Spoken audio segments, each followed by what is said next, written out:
Meski isu pengoplosan beras mencuat belakangan ini dengan temuan 212 merek beras premium dan medium tak sesuai mutu, aktivitas jual beli di Pasar Lemabang, Palembang ternyata tetap stabil dan lancar.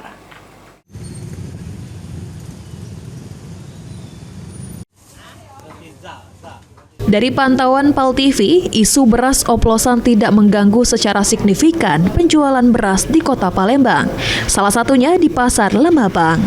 Salah satu pedagang, Marta, mengaku belum mengetahui adanya temuan beras oplosan.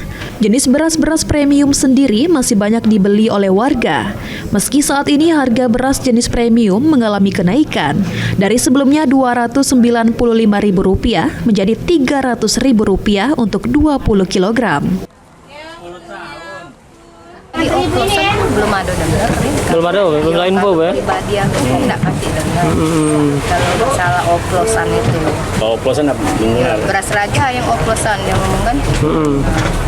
Memang kita belum tahu saja. Tahu. Untuk pembeli dewek masih ada, pembeli masih ada yang beli beras raja ini. Masih ada. Masih ada ya? Beli beras raja. Sekarang berapa harganya? Senada, pedagang lainnya, Neti, mengatakan penjualan beras terutama beras premium di Pasar Lemabang ini masih normal.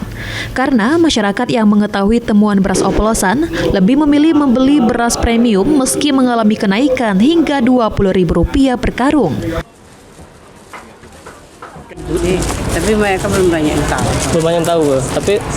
Tapi Ibu sendiri sudah tahu dari media ya? Ya sudah. Berarti memang untuk banyak masyarakat masih belum tahu.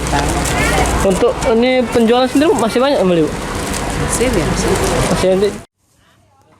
Berdasarkan hasil investigasi Kementerian Pertanian bersama Satgas Pangan yang menunjukkan 212 merek beras terbukti tidak memenuhi standar mutu, mulai dari berat, kemasan, komposisi hingga label mutu. Ilham Wayudi.